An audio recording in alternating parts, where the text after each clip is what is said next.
So in our previous class, we talked about many few things related to group. For example, the definition of group, then few interesting properties like commutative group, non-commutative group,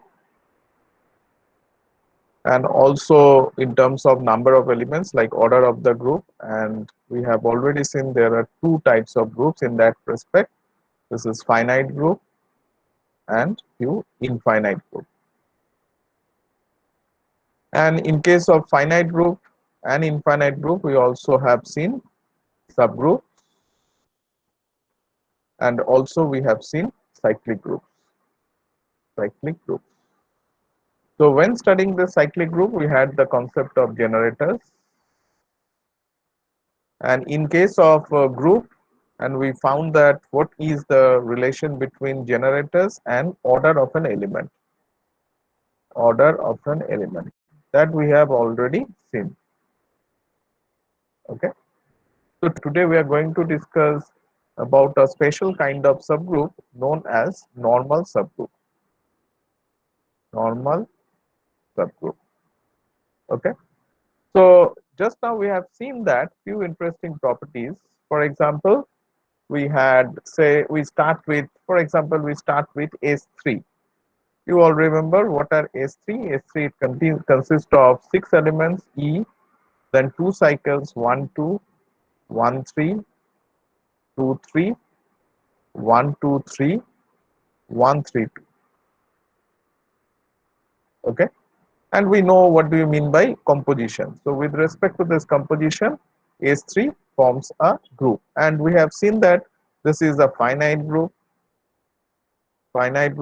This is a non-commutative group. Non-commutative group. So there is no point that it could be a cyclic group. So it's not a cyclic group. So it follows from the fact that this is a non-commutative group. We know that every cyclic group is commutative. So since this is non-commutative, this group cannot be cyclic. Okay, that we have already seen. So also we have seen few of the subgroups. For example, E is a subgroup. Say H1, if I consider this to be H0, then H1, E and 1, 2. If I consider 1, 2 as the element, then E and 1, 2 is again a subgroup. Then H2 equal to E1, 3. H3 equal to E1, 4. Sorry, 2, 3. Then H4 equal to E1, 2, 3, 1, 3, 2.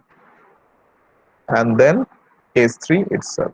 So they are the 1, 2, 3, 4, 5, 6. All subgroups of, so they are all subgroups of S3.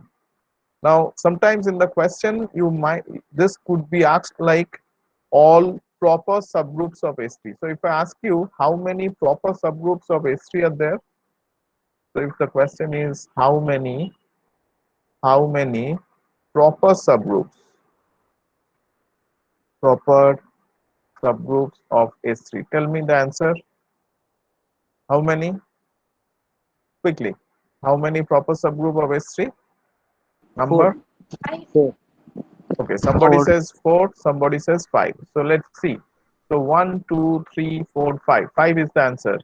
So Sir, if four some, non-trivial and one okay, trivial. so that is, so as you remember, I have already described what is proper subgroup. Proper subgroup means the subgroups which are strictly less than S3. They are known as proper subgroups. So you can see that you also need to count this. But if I ask you the question, how many non-trivial subgroups are there? How many non-trivial subgroups of S3? How many? Answer will be Four. 4.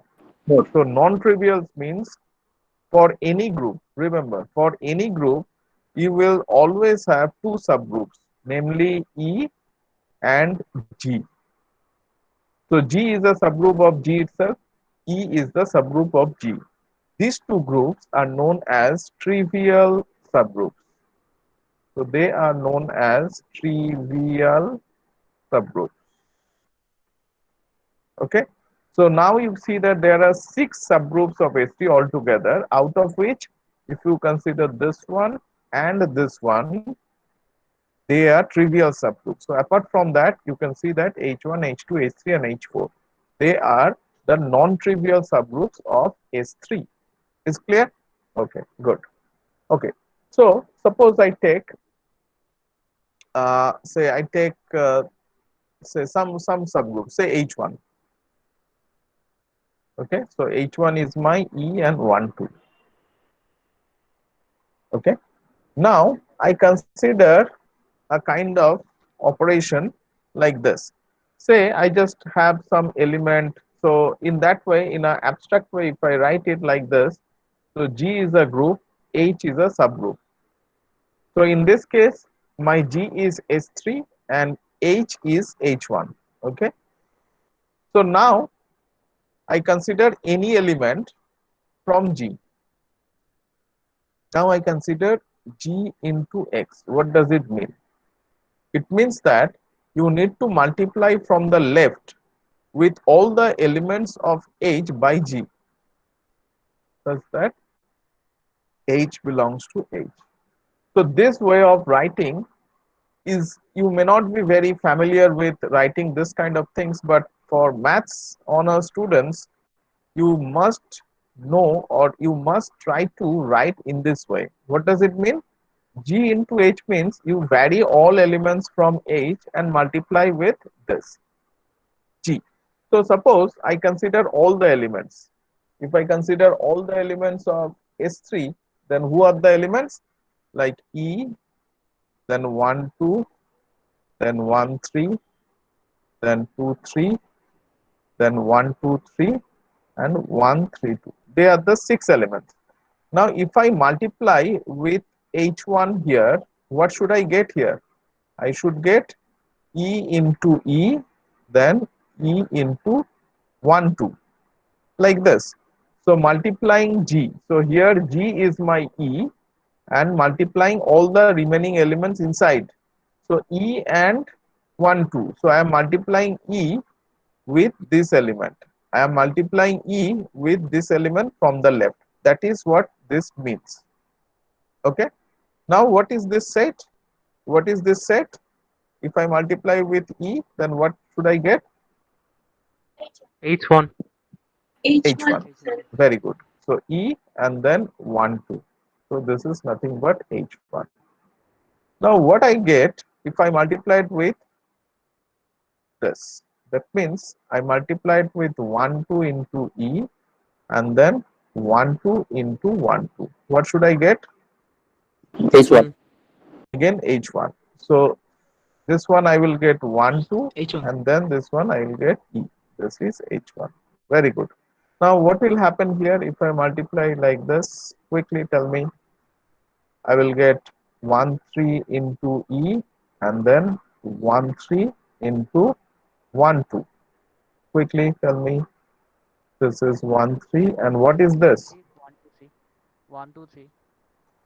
So 1 goes to 2 and 2 goes to 2. So 1, 2, 3. And see that this is none of H1, H2, and H3. Let's see what happens here.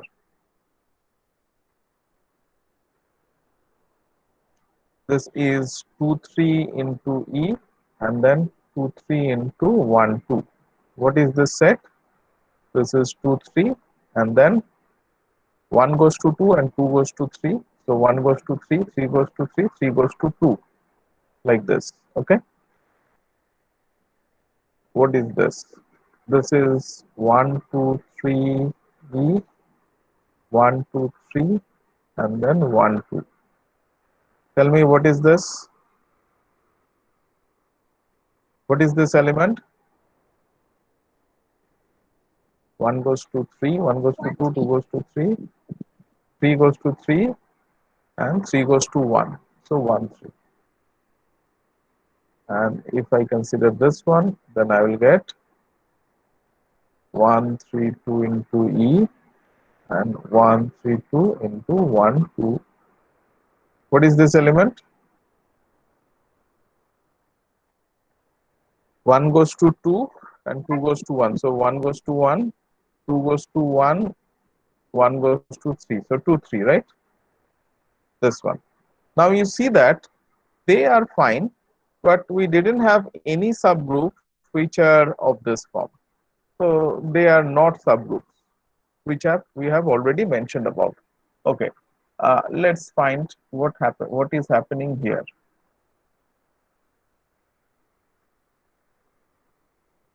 Okay, so now instead of multiplying the whole thing from left, let us try to consider what is E of, sorry, H1 into from the right. If I consider like this, H1 into E, will give me the same set or not? Let us try to have a look.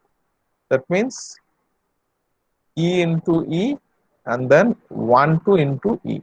So what it will give? It will give me E 1 2, that is same as H1. Very good.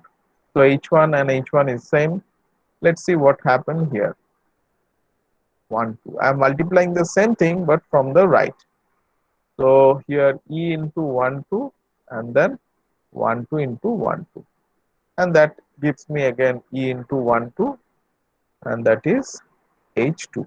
Very good. What's about H3, sorry, H1 into 1 3, then E into 1 3, then 1 2 into 1 3. Quickly tell me what is this value? 3 2. 1 3 2. So 1 3 and 1 3 2. so 1 goes to 3 and 3 goes to 3. So why this is 3 2? 1 goes to 3 and 3 goes to 3. So 1 goes to 3 and then 3 goes to 1 and 1 goes to 2. Okay. So this is the value, right? Now you can see that here we get a different element. So they are not equal, right? Okay, let's see what's happened here. H1 into 2 3. Quickly tell me now without any error. Tell me quickly what should be this value.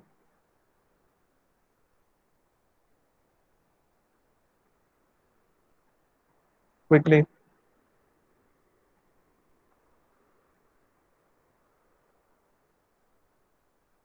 So 2 goes to 3, 3 goes to 3. So 2 goes to 3, 3 goes to 2, and then 2 goes to 1. So 3 goes to 1, and that's all. So again you see that they are not the same. So again that is not, so 1 2 3. So this value is same as 1 2 3. Permutation value is same as, you just shift it from left, and that is not same as this, right? 1 3 2. This is completely different. And what's about this? Let's see. H1 into 1 2 3, and then calculate. So those having even roll number, please calculate this, and those having odd roll numbers, calculate this. And Sir, tell me what is, 2 3. which one you the fifth one is the fifth one. Yes, this one is 1 2 3 and 2 3. and then 2 3. 2 3. Okay, everybody agrees with this. And then what is this value? 1 3 2, and then quickly, you are taking so much of time. What is this value? 1 3. Oh, 1 3. 1 1 2 3. 1 3. So everybody agrees with this. So anyway, you see that if hopefully this they are correct, you please check yourself whether these values are correct or not. Anyway, what you see that these values are not same. So multiplying this element from left and multiplying the same element from right gives you different sets. So note that multiplying with this element, it actually comes up as a subset. Okay, so some subset of S3. Here also you get end up with some subset of S3. But these two subsets are not same except for these two elements. Okay. Now, so it you get some kind of idea that okay, these two subsets may not be the same. Okay, let us try to do the same thing but with a different sets. So I have I have 1 2 1 3 2 3 1 2 3 1 3 2, and let's take what was my E4. So what was my E4? E4 was my this set E4, right? So having the 3 cycles, let's have a look at H4. So what does this mean? It means E, then E multiplied with 1 2 3, and then E multiplied with 1 3 2. Okay, so ultimately it gives you E 1 2 3 and 1 3 2. Good. Now what's about H4? That means sorry E sorry 1 2 multiplied with E. Okay, so I did, yeah, E was multiplied from the left. So here 1 2 multiplied with 1 3 2, 1 2 multiplied, sorry, 1 2 3, it was 1 2 3. Okay, so I'll just write it one second.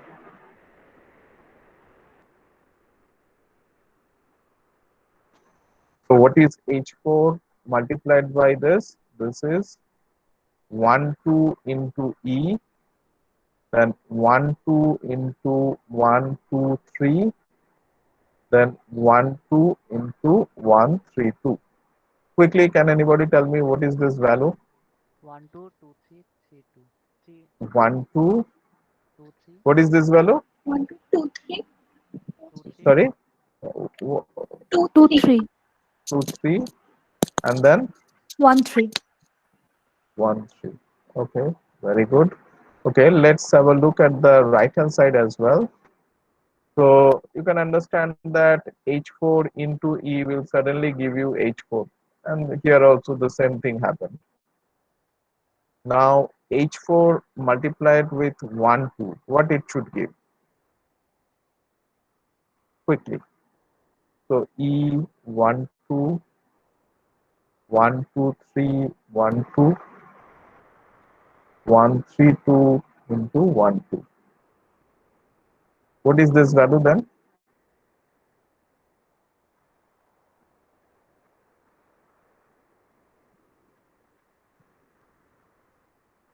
1 2 I am writing. The toughest part I have already written. Now tell me the easiest part. What is this? 1 2 3 into 1 2?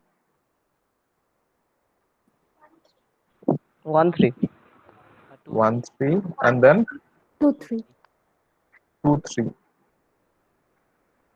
Oh, surprisingly, they are exactly the same. So this is a set. The ordering may be little different. So if you just interchange these two, that will be the same as this. So they are equal, and they are equal. In my previous case, the first two lines were equal as well. Here also the first two lines are equal. Okay, let's see what's about the second line. So what is this H4? So this is 1 2 1 3. So 1 3 into E, then 1 3 into 1 2 3, then 1 3 into 1 3 2. Quickly tell me what is this value? And of course, so even roll numbers they will do this, and odd roll numbers they will do this. So the second one is 1 2. Like a Second 1 one, 3 1 2. this one, Yes, sir. 1 3 1 2. 1 2. That's all. That's all. No, sir, I'm doing, sir. Sir, 2, 3. Last. 2, 3. Okay. And what's about this?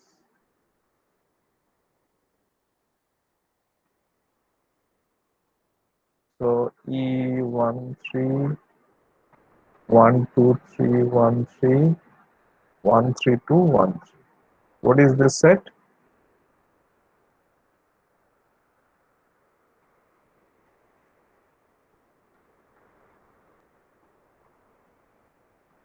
So toughest what I am writing 1 3. Now tell me the remaining.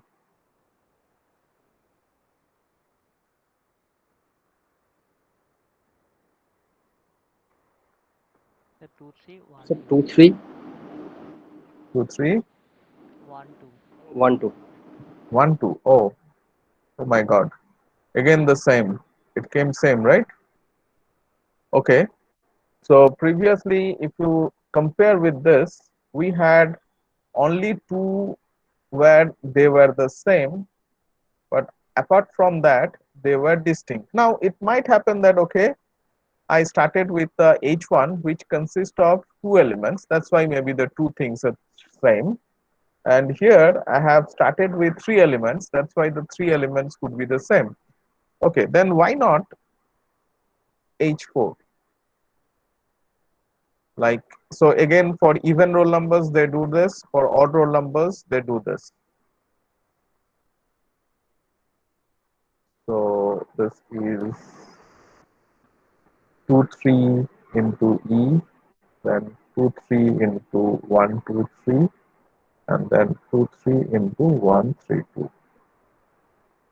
This side, and this is H4 into 2 3. E into 2 3, 1 2 3 into 2 3, 1 3 2 into. So the first Anybody? one is 2 3 1 3 1 2. 2 3 1 1 1 2. 1 2. And here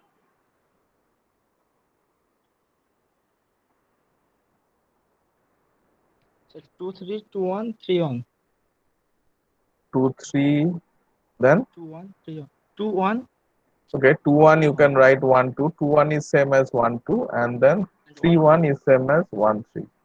Oh my God, again the same. Okay, it might happen that we are taking two elements, the length 2 cycle. That's why they are giving a similar result. Okay, let's try with then 3 cycles. So again, even roll numbers, they do this, odd roll numbers, they do this. And give me the answer quickly. So it should be equal.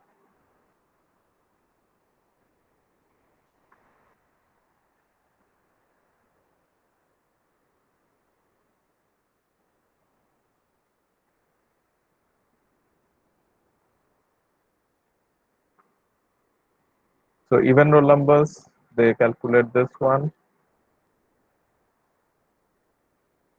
Odd roll numbers, they calculate this one.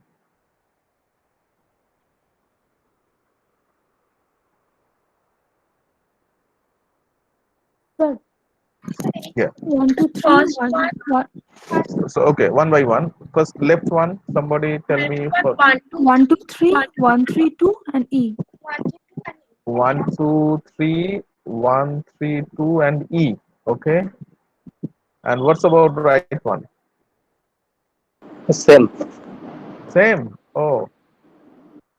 Okay. Can you tell me the ordering? Maybe 1 2 3, then 1, 3, 2. 1 3 2, and then E. Oh, Yes. what is happening? So again same.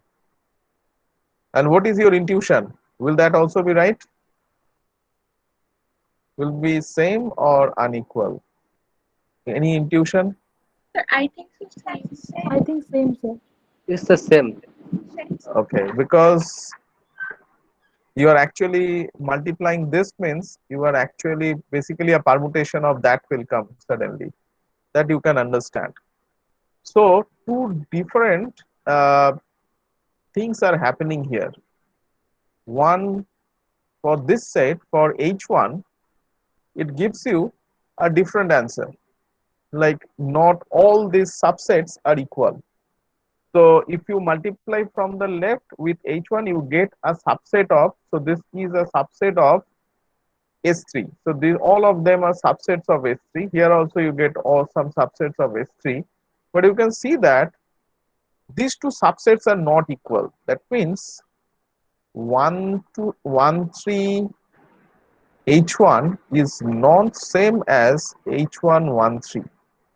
Whereas here you can see that if I consider H4 and if I consider G, then G into H4 equal to H4 into G for all G belongs to S3.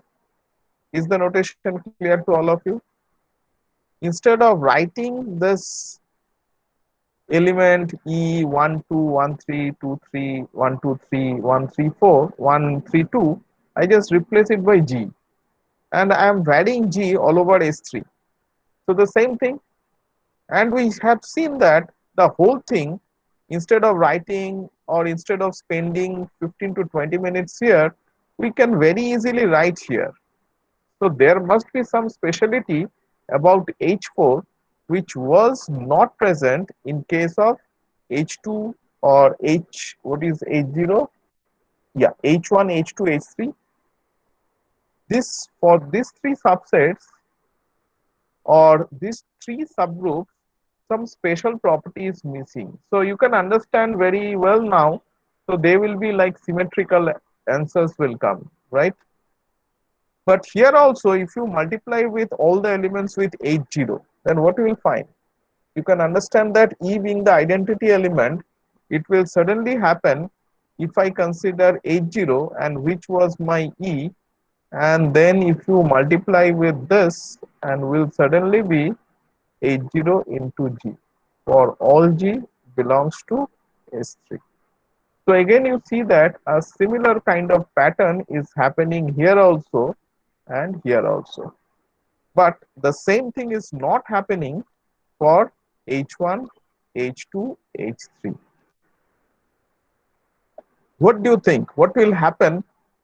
Will that be same?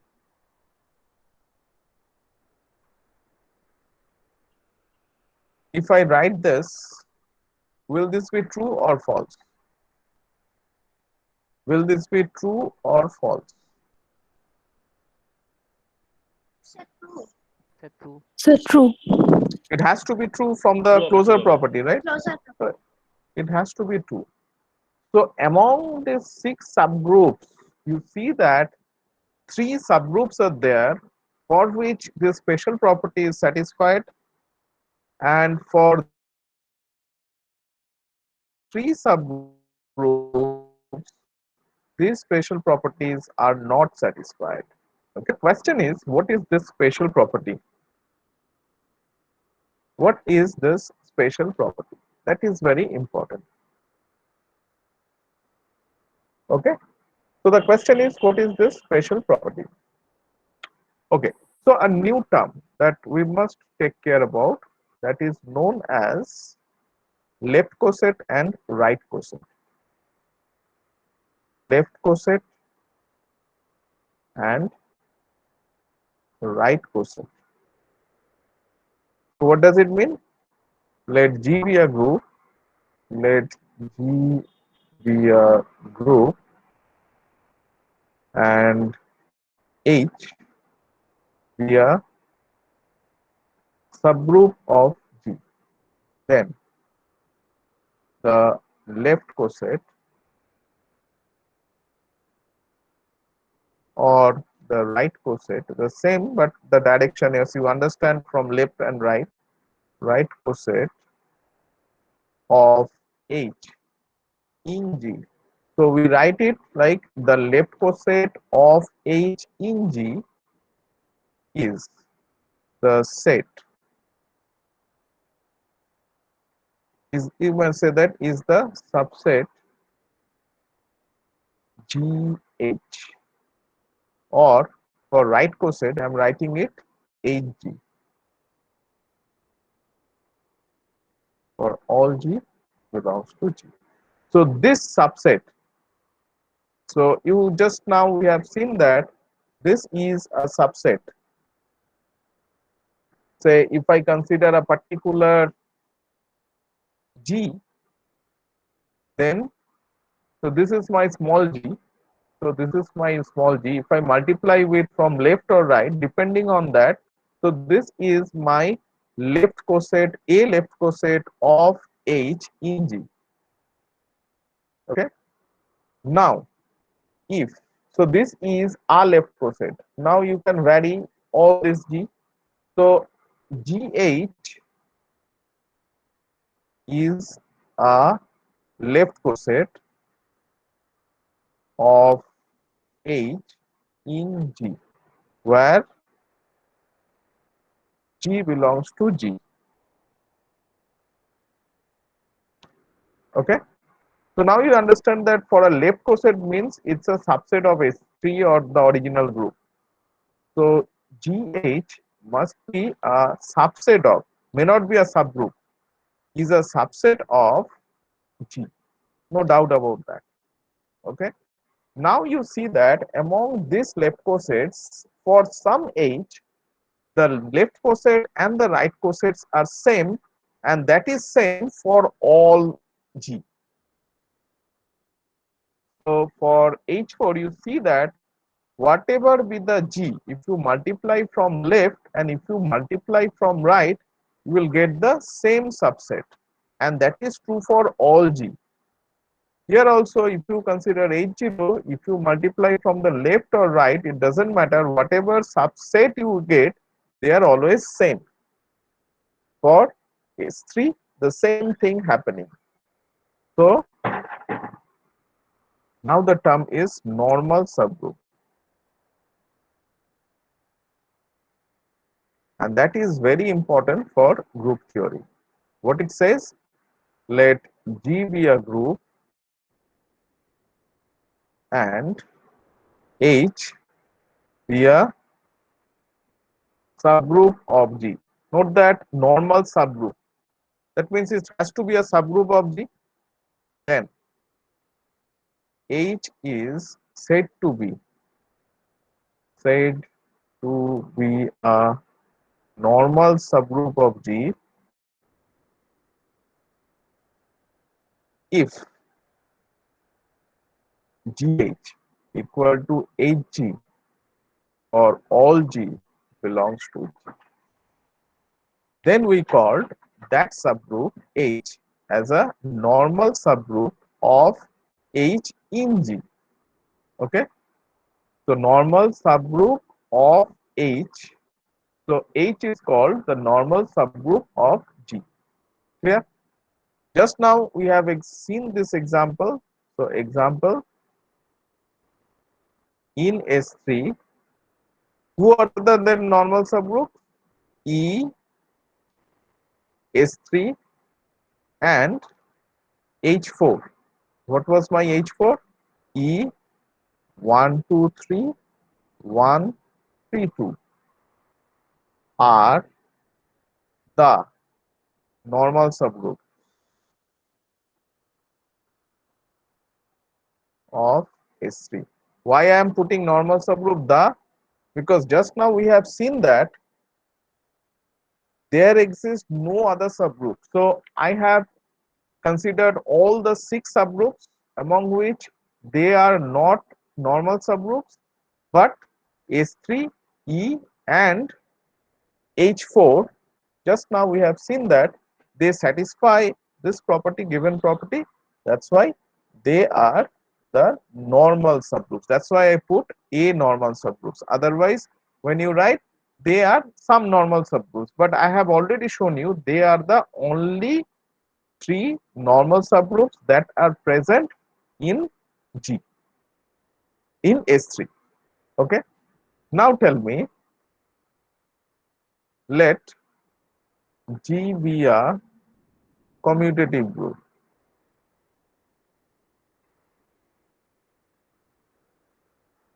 and H be a subgroup of G. then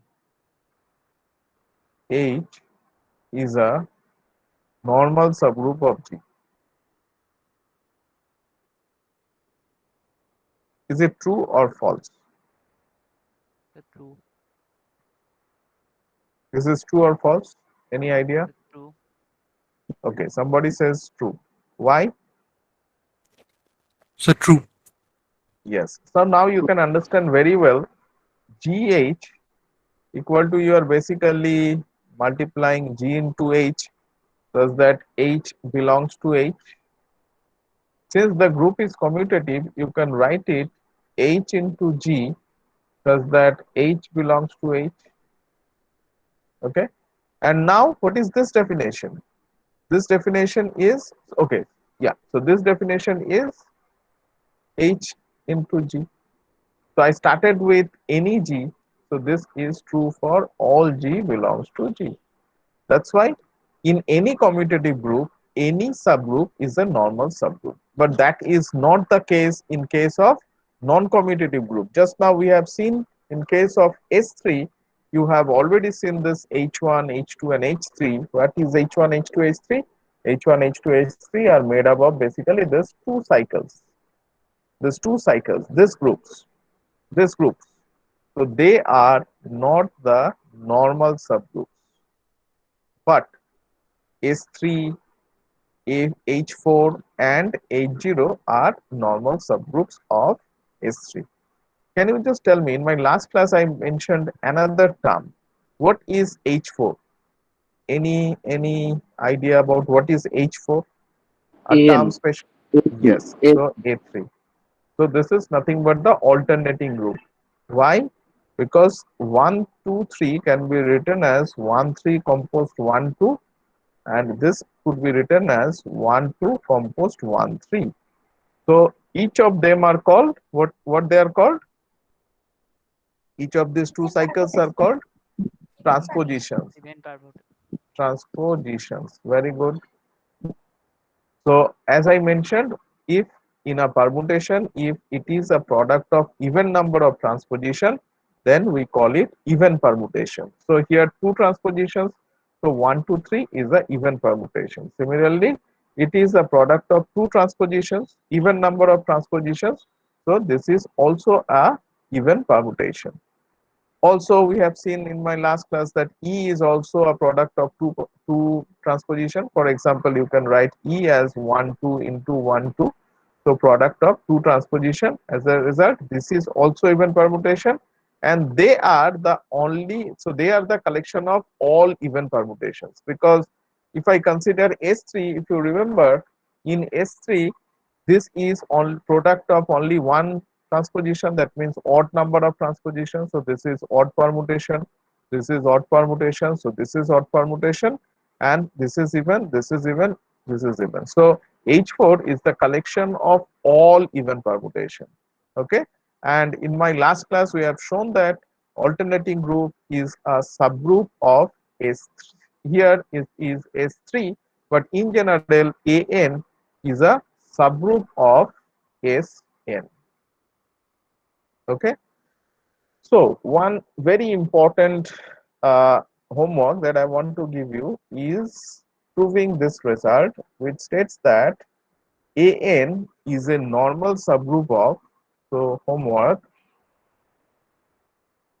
An alternating group is a normal subgroup of, normal subgroup of Sn.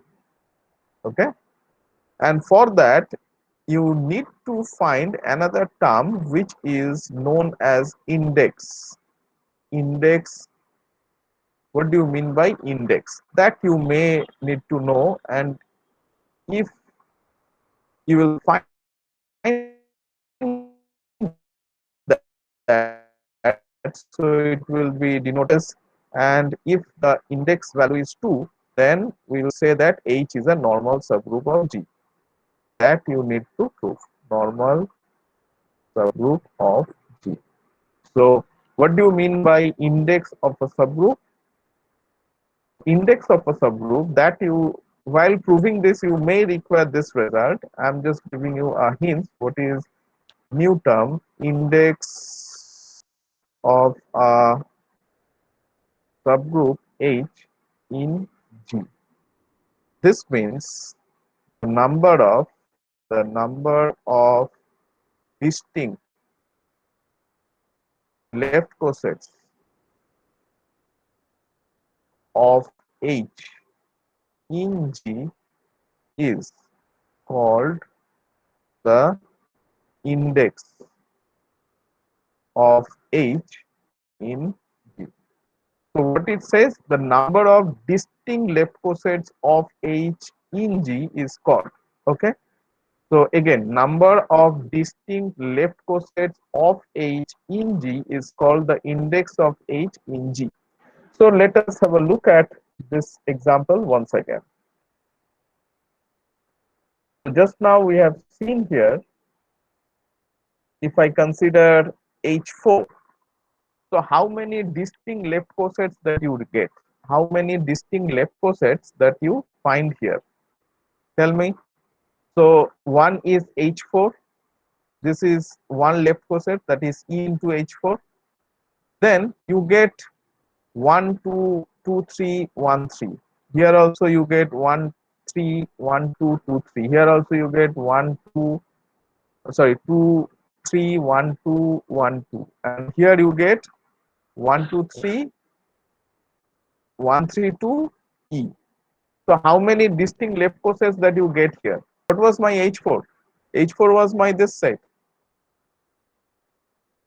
So the number of distinct left cosets of H4 in S3 is 2, and that could be verified by this, that for a finite group, this is also an important result. For a finite group, the index is calculated like this: order of G divided by order of H. So in case of S3, so S3 index H4, what is this value? Order of S3 divided by order of H4, and that is given by how much? Order of S3 is how much? 6, 6 by 3. 6, and order of H4 is how much? 3. 3. 3, and this is 2. So if the index value of this is 2, of H4 is 2, then by conclusion, what is your conclusion then? If the index is 2, then H is a normal subgroup of G. So few important results that you need to prove on your own. If you find difficulties there in any book on abstract algebra, you must get this. So this is your homework, and this is your homework. So I'm writing this theorem as very important result. In many problems you need to put this result. It says that let G be a group and H be a subgroup of G, such that index of G, index of H in G, this is known as index of H in G. Okay, if such that this is equal to 2, then H is a normal subgroup of G. Normal subgroup of, clear? So here for a finite group, this is also important. For a finite group, this is order of G divided by order of H. Okay. Another important result that I have just now mentioned: if G, if G quotient H equal to 2, then H is a normal subgroup of G. Okay. So let us first consider this to be finite, G to be finite. Say G is finite. And let us try to find what will happen if G is infinite, whether the same result will happen or not. Okay, so let us come to that question. Is it clear to all of you? Any questions? So they are all your homework. Red part is all your homework. And you will get it from any book, but you need to just study it. That's all. So any question till now? Okay. Now the question is, let's see how you answer this question. Let H be a subgroup of a finite group such that finite group G such that index of H in G, it is written as G is to H in a third bracket. It's called the index of H in G equal to 3. Then H can never be a normal subgroup of G. What is your intuition? Will that be true or false? Till now, whatever I told, by using that results, you can answer it correctly. It is So, false. True. okay, somebody says true, somebody says false. Okay, let us first, True. true or false? The What true. do you think? Hmm? Is it true or false? True. That's true. False. Okay, somebody says false and somebody says true. Okay, why this is true?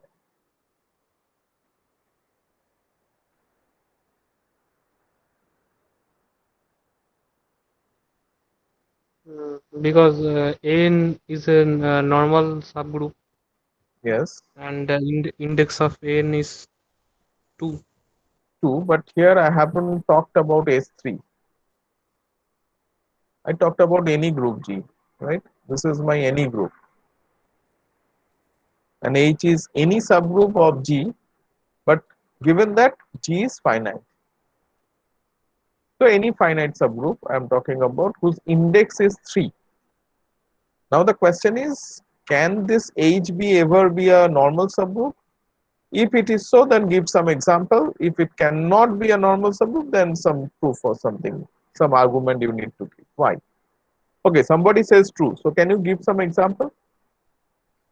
Said example of H3, H1, H2, and H3. The subgroups are index 3 and they are Yes. not normal subgroup of G.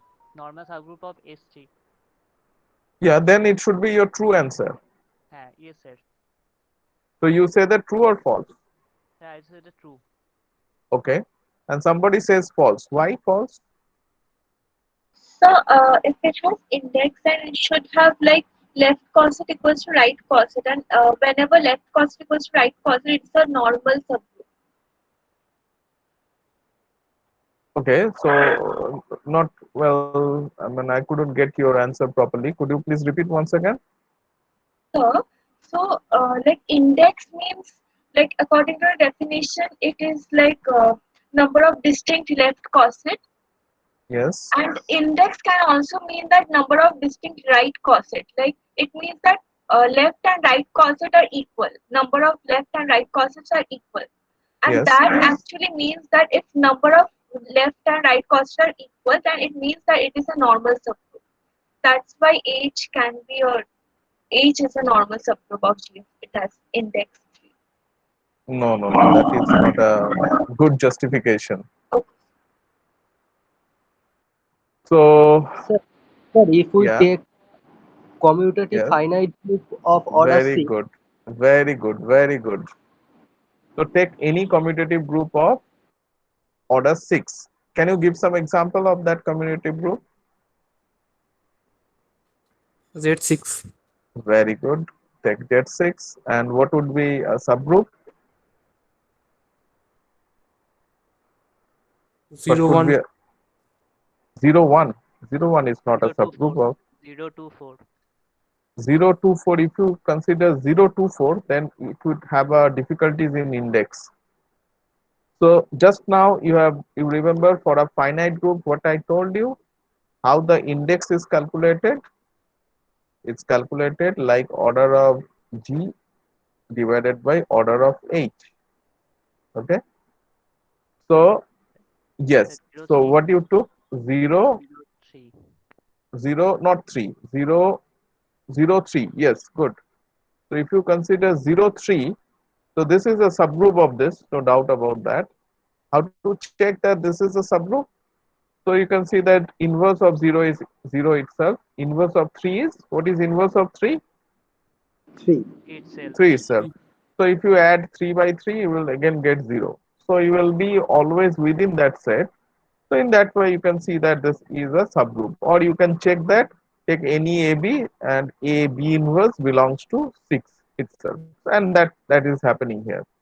So this is my H, and this is my G, and then what is this index? G quotient H. That means order of Z6 divided by order of this group, 0 and 3. So what is this value? 6 divided by 2 and 3. So you see that 3 is the index, and same as here, but H is a normal subgroup. Just now you have proved that for a commutative group, any subgroup is a normal subgroup. That's why your H1 or H is your normal subgroup. That's why it will be separate. So H can never be, this never cannot happen. In some cases, it may be a subgroup. So you can understand this kind of questions may be asked in your exam, like in competitive exams. So there you have to apply your mind. That is more important. It's not only reading the theorems and mugging up and then reproduce it in your exam. The idea is you just try to understand the essence of the statement, keep in your mind, and then that statements could be useful for solving other problems, and that is very important, and it is not very difficult. If you start doing problems, then you will find that lots of extra things you need to use, and when you are going to use them, it will be very easy for you to remember, because if you can understand that when you are going to make others understand some problem. Suppose you are stuck with some problem. You tried the problems maybe 3 to 4 times and you find that you are unable to solve that problem. Then when you talk with your friend without having looking at your book, you can reproduce the problem with all the conditions. Okay. But if you are going to mug it up, the statement of the problem, then you will find that it is really difficult. You may miss some of the conditions. But if you try the problems from various angles, then all the conditions are actually stuck, or actually you remember all the problems very easily, all the conditions very easily. But you cannot remember just looking at the statement. Unless you try with the problem, you won't be able to remember. That's very good idea to read things. So that's why I prefer to solve problems rather than doing more theorems. Theorem statements are good. You must know how to prove the theorem by reading at the book, because they actually gives you the idea how to write it formally. Formal writing is also very important. So now it's clear to all of you this problem. So this will be, the answer will be never be subgroup of G. That is actually false. So here we find that the index is 3, but H is a normal subgroup of G. Clear? Okay. So why people are so eager about normal subgroups? Historically, when you look at, you might have heard about the name Galois. If not, then please Google it. Galois, Galois. So Galois, actually, it is assumed that Galois for the first time he coined the term normal subgroup. So he coined the term normal. Actually, somebody says he coined the term group. So what we see today was not actually known to Galois. So Galois was trying to solve, like, what could be the general solution for some quintic equation. That means you know that if I give you some 2-degree polynomial equal to 0, and if I ask you to solve this problem, you can very well write x equal to plus minus, what is this value? What is this value? X equal to plus minus, can anybody tell me what is this value? Minus b plus minus root over. B square minus 4ac. Sir, So what is this formula? Can you tell me from the very beginning? What is then x? What is Minus b x? plus minus root over b square minus 4ac by twice a. By twice. For Sir, this it is it will be minus a plus minus a square minus Okay. 4ac. So this formula is for which equation? ax It square is plus not bx plus. Ax square ax square plus bx plus c. equal to 0. And I have changed this. See, that's the point. I was expecting somebody to give this answer. So you need to remember what was the exact equation. So equation was ax square plus bx plus c equal to 0, and that roots are this. But I have changed this equation. So you can see that here a is 1, b is a, and so a is 1, b is a, and c is b. So you have to modify it, update it properly.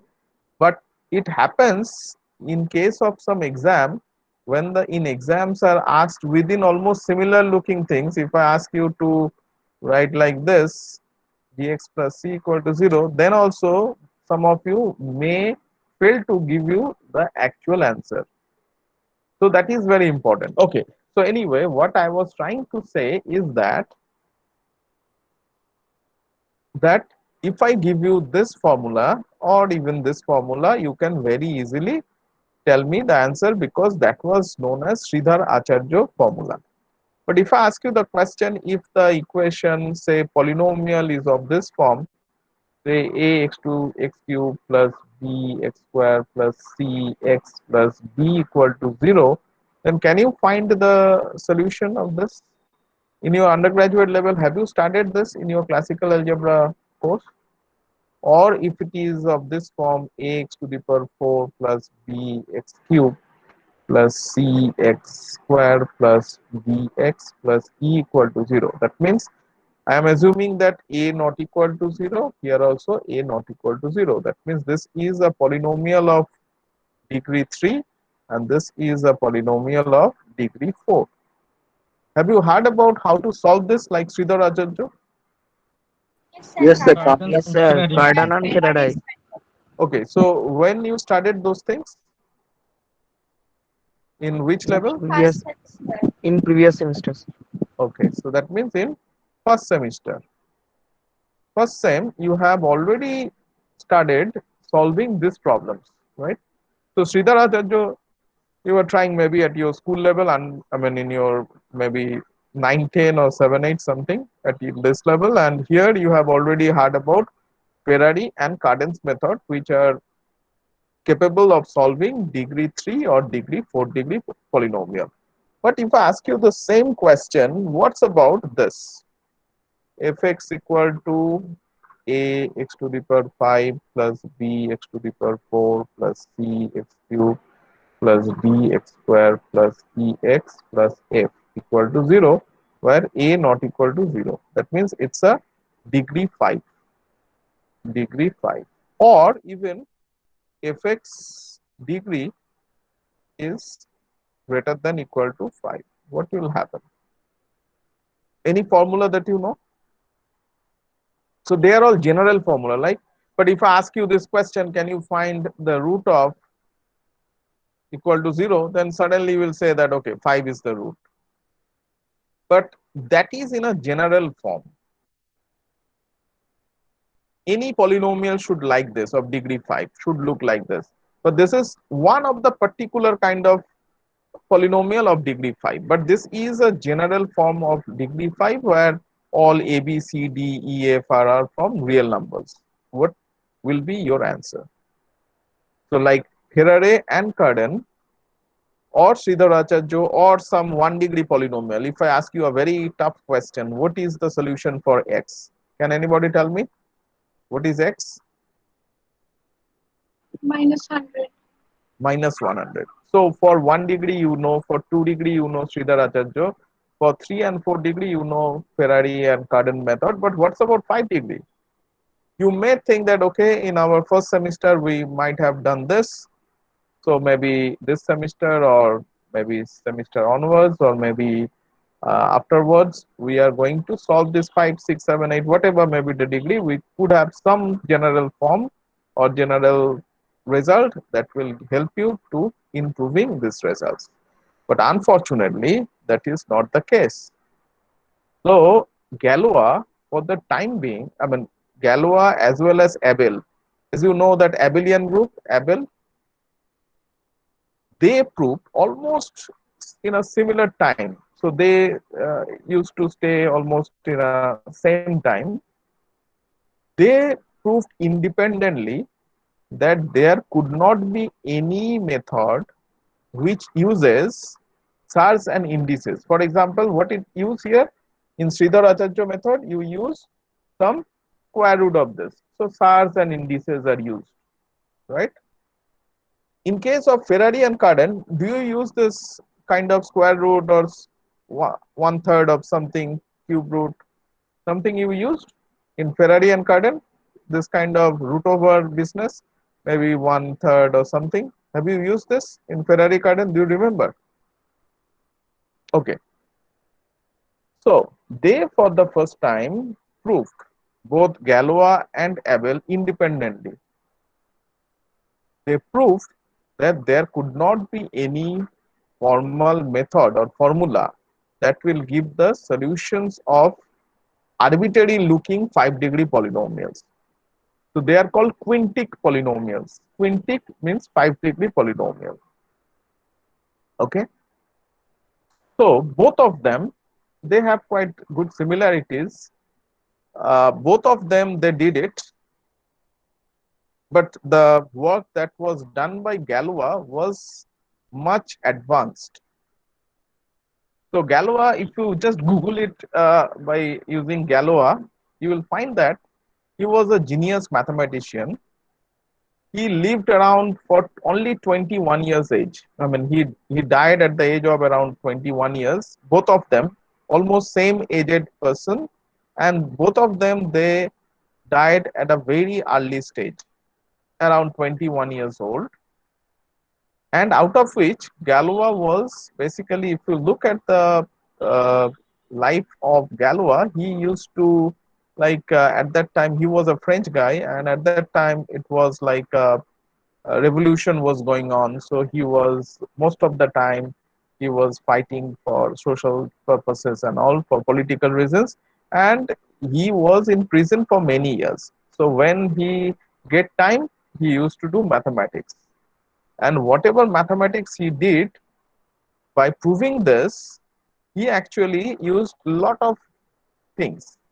And when he sent all the important mathematical results to the big shots at that time, they just simply threw it at the dustbin and they say that they are all bullshit and rubbish.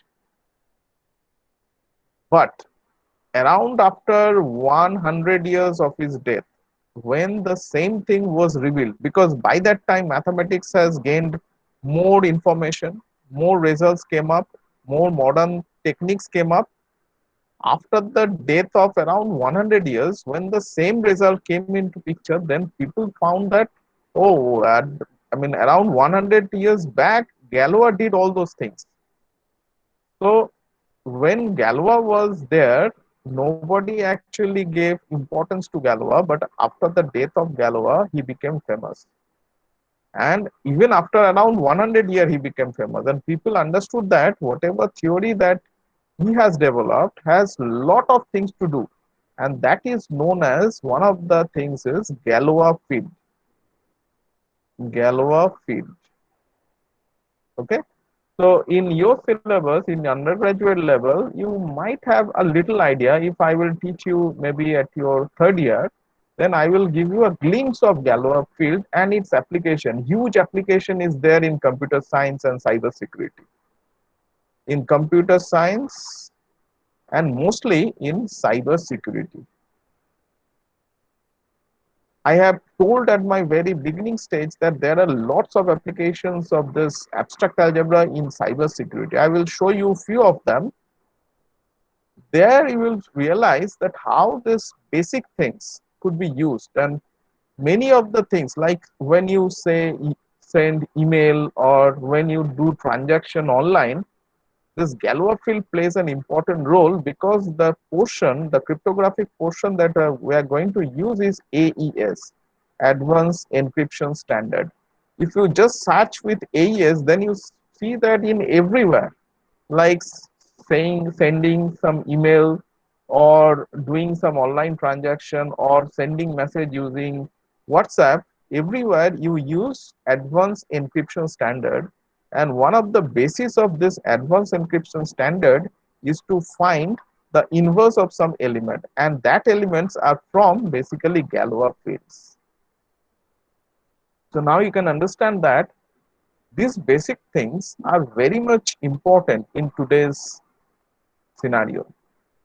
Okay, so I will give you some glimpse idea how this abstract algebra and all results are useful in our day-to-day life. That I will come to you later on.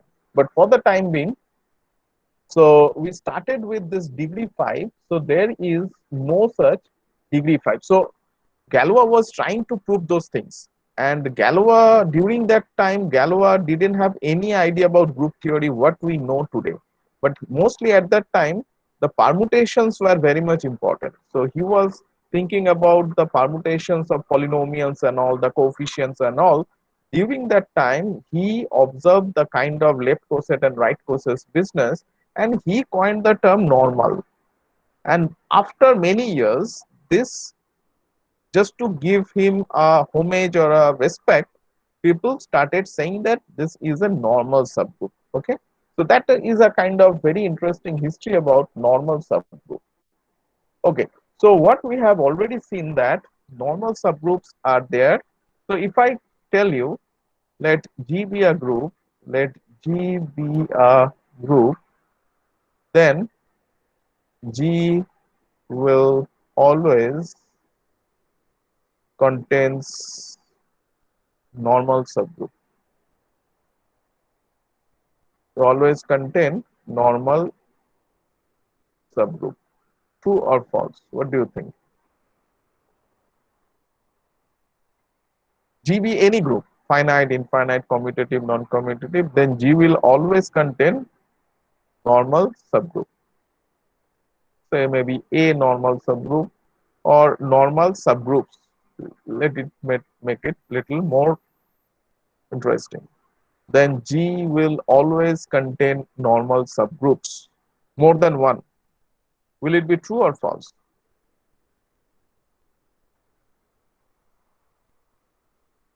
True, sir.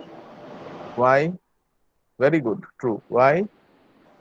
So G itself is a normal subgroup of G.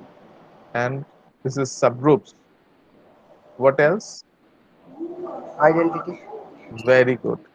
So just now at the very beginning, I have always mentioned that in every group, whatever may be the group, maybe infinite, finite, commutative, non-commutative, cyclic, whatever may be the group, G itself is a normal subgroup of G, and E, the subgroup E, which are the trivial subgroups, right? You can understand they are trivial subgroups.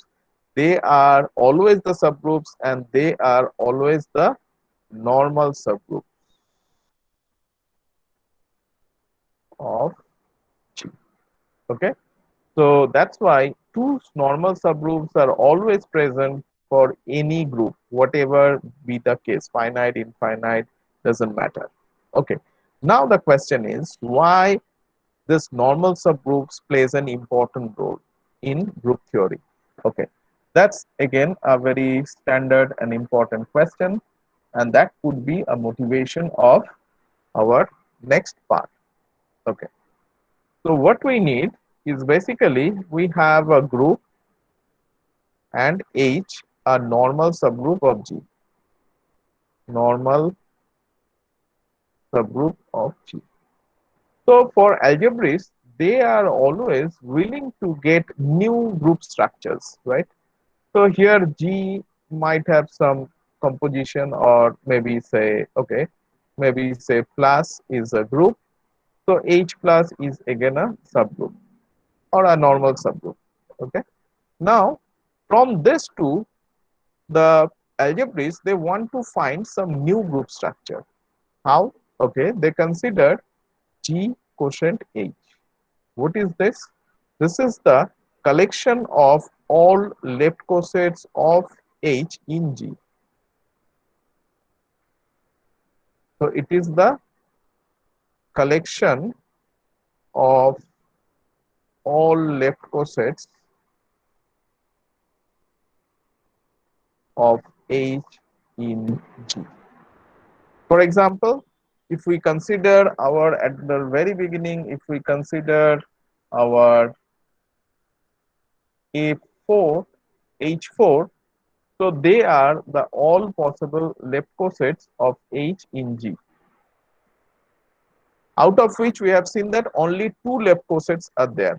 What are they? If I consider, so they are all left cosets of H in G, right? So H is my H4 and I am varying all the elements here. So they are the collection. So just now we have seen that what are the different elements could be? The different elements could be, just now we have seen the different elements could be, tell me what are the different elements of the different left cosets of H in G. In this case, okay, yeah. So what are these elements? We have seen this is H itself. So in my previous case, if G equal to say not here, okay. So if G equal to your SC and H equal to H equal to H4 equal to our A3, then G quotient S G quotient H equal to S3 quotient A3. What are the elements that you see that just now? It was, what are the elements? Distinct left cosets. Can quickly tell me? Just now we have seen.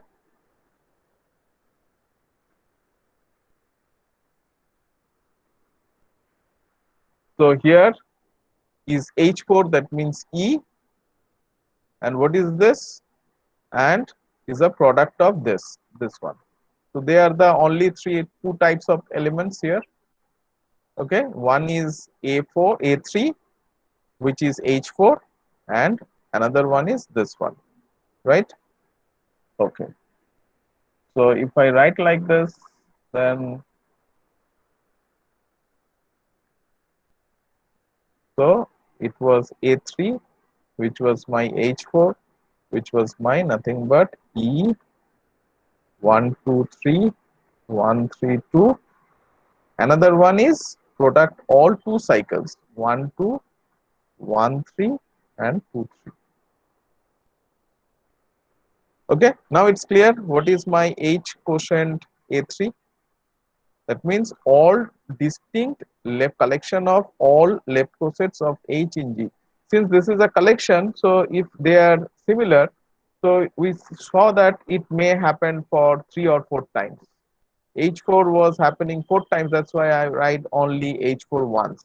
And this is, so this is my S3 quotient A3.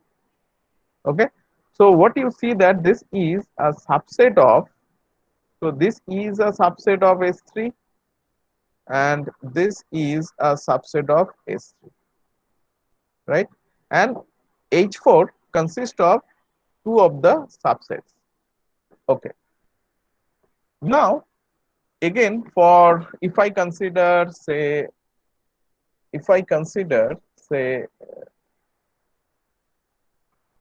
G equal to S3 and H equal to say H1. Can you tell me how many distinct subsets that we got? How many distinct subsets? Yes, for H1, the distinct one was H1 itself, one type, and then is a 1 2 1 2 3, then 2 3 1 2 3, then again the same thing repeating here, again the same thing repeating here. Okay, so how many? This is one, the Four. same thing is this is another one, and this is 2 3 and 1 3 2. So remember 1 3 1 2 3 and 2 3 1 3 2. Okay, so what are the things? Just and H1 was my E1 2. Okay, so I just copy it, maybe it would be easier.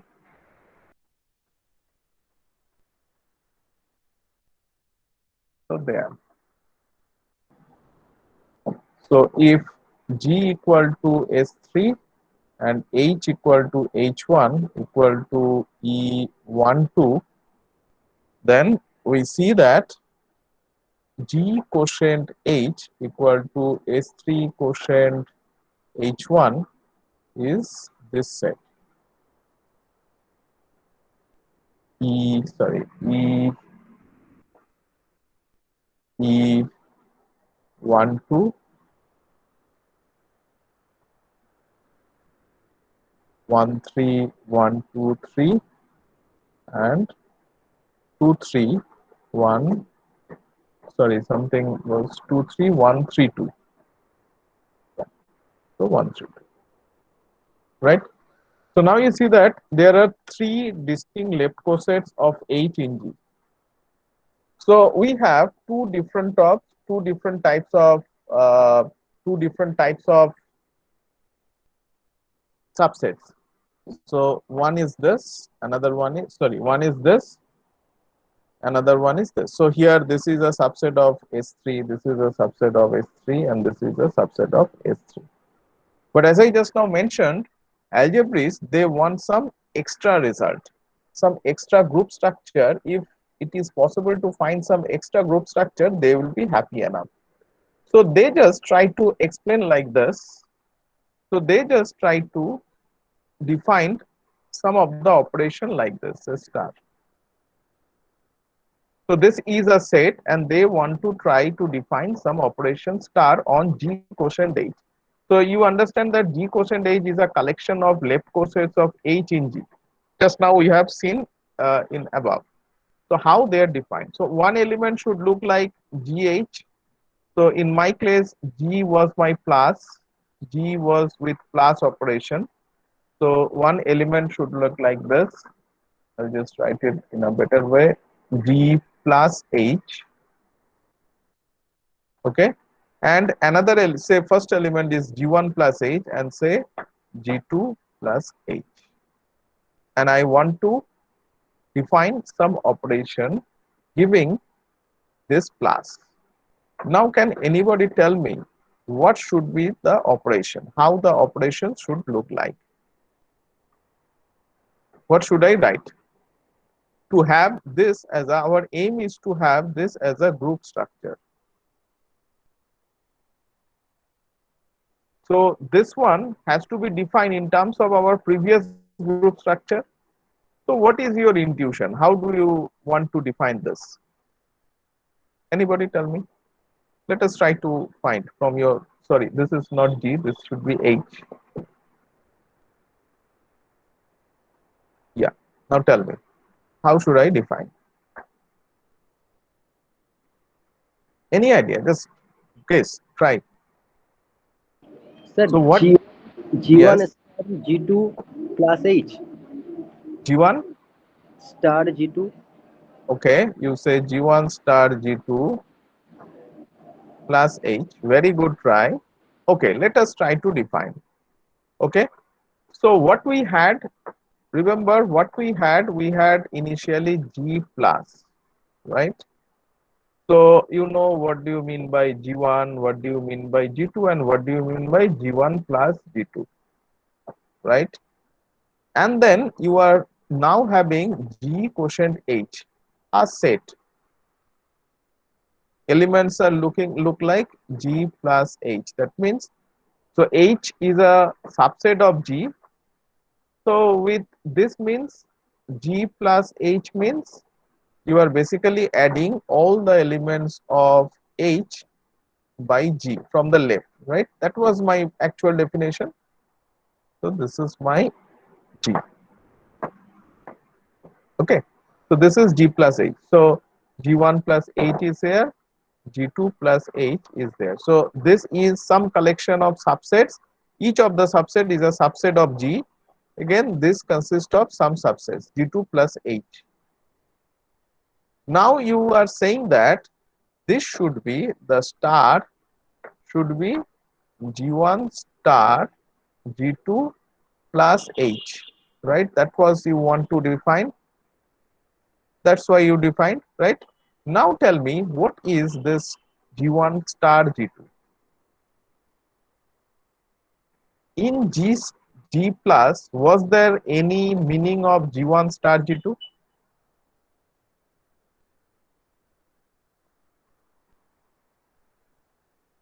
Was there any meaning? Because it is on where this operation is, I am applying this operation on this, and each of them consists of some subsets of G.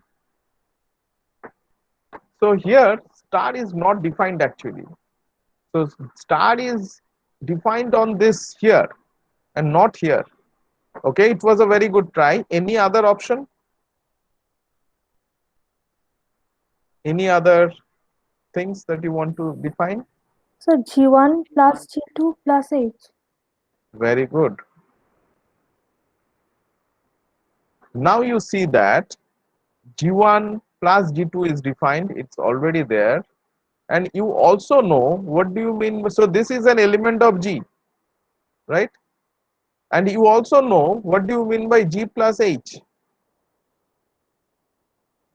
This means that this same class it added with all the elements of H, right? So though it was a very good try, but unfortunately it lacks a bit because star is not defined here, because star is defined on subsets. But if I define like this, then it could be a proper, maybe I'm not sure whether that will also work or not, but it has at least some justification that okay, G1 plus G2 is there, some element of G, and I can add this G small g with this element of capital H. So that is defined, and that is the way that usually it is defined. Okay, so I have G quotient H. It consists of some subgroup, some subsets of H, sorry, some subsets of G. So it basically consists of some left cosets of H in G, and on which I am trying to give an operation. Okay, now just now we have seen here some example. So here we have written like this. So it was my first example. Okay, let's start with this example first, maybe with this. So I just select it and I just put it there.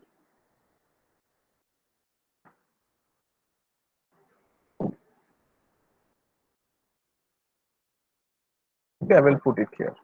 Okay, so here you know that we have my G, and here what is my H. Okay, okay, let's try to define like this. So take two elements from here. So they are G, my G quotient H, right? So this is my collection of all subsets. So one of this element, so some G uh, G quotient H. H is my this. So they are, so this is my S3 quotient H1. So what I need two elements from here and then try to make a composition. Which element that you want to take? So out of these three elements, which element you want to take? So what I need two elements, G1H and G2H. From where?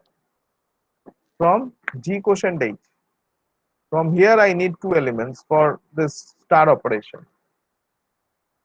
So here my G quotient H is this set. Take two elements. Which element you want to take? Say I want to take E12 star 1 2 comma 1 2 3. Okay. So you remember how this element was generated? How this element was generated? This subset was how it was generated in terms of like this. Okay, I think you may be a little bit confused. So let us first do that and then you will understand how it's working. Okay, so I'm just again telling the same story. So I started with G. H is my subgroup of G, may not be a normal subgroup. Subgroup of H, subgroup of G. Okay, now I consider G quotient H. So you know this is nothing but collection of all left cosets of H in G. Okay, and how it looks like? It looks like, say you started with G plus, so G plus H such that G belongs to G. So previously I talked about GH maybe. So there my group was G dot. Whatever be the this dot, here it was G dot, but now I'm using G plus. So that's abstract algebra. You can change it frequently, but once you have fixed here G plus, you cannot write it G dot H. Okay, so this is my quotient thing. Now I define this operation G quotient H on which I am going to define a star. How this is defined? So for doing this star, so my aim is to have a group structure on G quotient H. Mind that on G quotient H, I want to have a group structure. That's why I need to define some binary operation, and for binary operation, I need to have two elements from here. I'm taking one element G1 plus H, another element I take G2 plus H, and I'm defining like this G1 plus G2 plus H for all G1, G2 belongs to G. Okay. Now I want to check whether with respect to this forms a group or not. So group structure, whether with respect to the star, it forms a group or not. And there you will find that if, very important observation, if H is a normal subgroup of G, then G quotient H with respect to star is a group.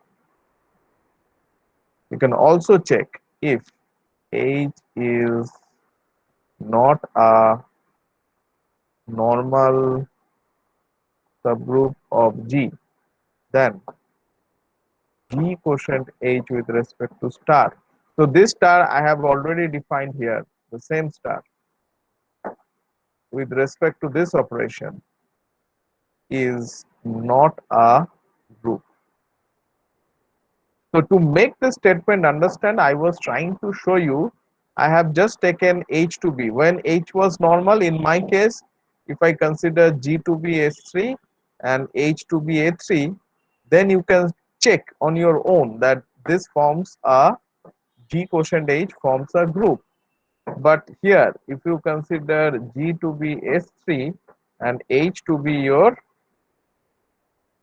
H1, which was E12, then this will not form a group. You will find that you might have some problem with respect to the closure property if you take H to be this. Okay, that's what, to understand this, to make it understand, I was giving you this example. Now it is your homework to check all these two things, that if you consider this, then it will not form a group. G quotient H will not form a group. But if you consider H to be A3, then suddenly G quotient H will form a group. That means this with respect to star will form a group, whereas in my next example, this will not form a group. This will not form a group. Okay. So any question till now? If you have, please ask me. Any question? If you have. Okay. So if not, then I will stop it here.